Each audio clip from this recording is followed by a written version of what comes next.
everyone, my name's Kate and I'm one of the PhD students at the Childhood Leukaemia Research Group here at the Weatherall Institute of Molecular Medicine. Today I'm going to be showing you some of the experiments we do and the teams we work with here to tackle childhood leukemia. So this is our building. It's quite an interesting building because we have a mixture of immunology, hematology and then specialisms such as craniofacial medicine, ovarian cancer. So it's a great place to work because you can meet lots of people in different disciplines and share experience and skills and collaborate. So we're actually based in the John Radcliffe Hospital here at the University of Oxford. Because we're on a hospital site, we have to wear a mask, so for the rest of the video I'm going to have this on, and I can't wait to show you a day in my life.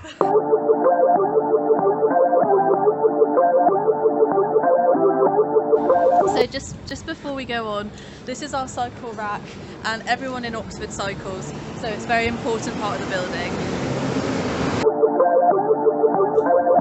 So here's the coffee room where most of us have lunch.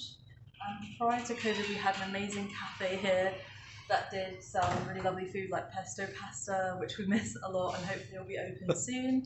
So this is where we sit, and some people actually have meetings here as well, so it's quite a nice informal space to chat with colleagues, chat with other students, catch up. So this is where I spend a lot of my time, and now I'm going to show you the lab.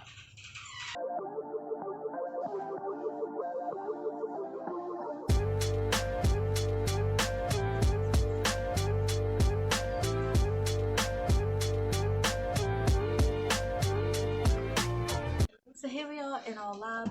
This lab actually is shared between 2 to 3 groups. This bay is where I sit, and this is the more childhood leukemia group. So we look at leukemias that affect children and infants. I specifically work on Down syndrome. So here we go, you can come and see where I work. This is my bench where I do all my experiments, and this is my desk where I kind of analyse the data, write up the data, send emails, things like that. So I share this with my postdoc Tom, and what I love about this lab is that we all work together, share ideas, support one another. So I'll just show you 2 of my colleagues now. Hi guys.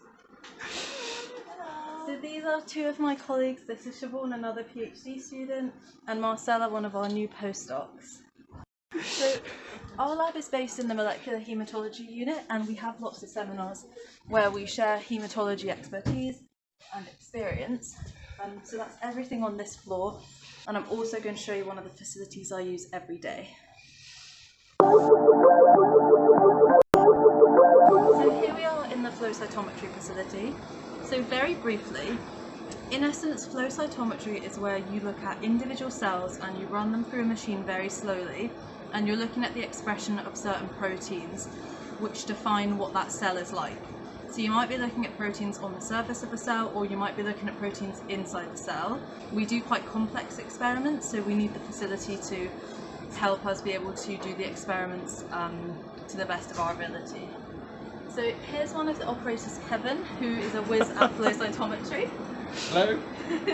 So Kevin and I have known each other since I started my PhD, and he basically taught me how flow cytometry works, how to get the best out of my data, how to control my experiments as best as possible. And Kevin, would you like to just talk to us about what you're doing today? Yeah, sure. So today I'm going to be running a sample for the immunology group. They're looking at antibody responses in people who've been vaccinated against COVID. And what we can do in this machine is look at the relative levels of antibody response in their cells, and we can actually sort out the cells of interest for them from a blood sample, so that they can then take just those cells of interest and go and do their next set of experiments with those. Would you be able to show us the sorts of things that you would look at? Every single one of these dots is one cell. The machine is able to analyze up to 7,000 or 8,000 cells every single second with this particular configuration that I'm running. And we can go through various windows where we gradually narrow down the cells of interest. So here we're looking at all of the cells. Here we're looking at live cells and dead cells, so we can exclude the ones that we're not interested in. And then as we go through various other parameters that we can look at on this machine, we can finally get down to the cells that we're really interested in. We can identify the various subsets of these cells and sort them out for the people that we're working with. Yeah, that's so cool. So this is sort of like a magnifying glass, and every time you go in, you're looking in more detail. Yeah, very much so.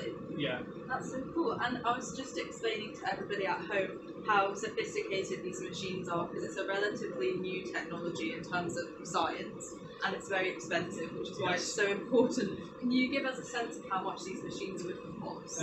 This one's about £250,000. There's a new one next door. There's a new one next door expensive. that's more than £500,000 for Wow. that one. Yeah, they're very expensive. Yeah, and so the money we get from charities to fund our research pretty much helps support buying these machines. Yeah, absolutely. There's no other way that you can do this. We can run, 25 million cells in an hour. Yeah. And just pick out the ones that you really, really want, without all of the other ones that you're not interested in. Yeah.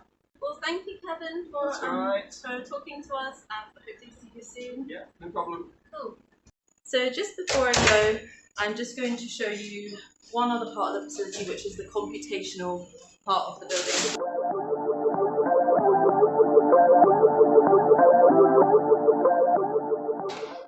Okay, so I'm just about to show you the Centre for Computational Biology. This is a very important part of our research here because we actually collaborate with somebody in there called Supat, who analyses lots of our data, kind of helps us tease out conclusions about what the cells are doing in the samples in normal versus disease, so we can understand the mechanisms of why things go wrong. So it's just down here, I'm just going to show you that now. So we won't go in because they're quite busy working in there. But basically in here what we've got is a suite of very powerful computers that are able to connect to things called servers where data is stored.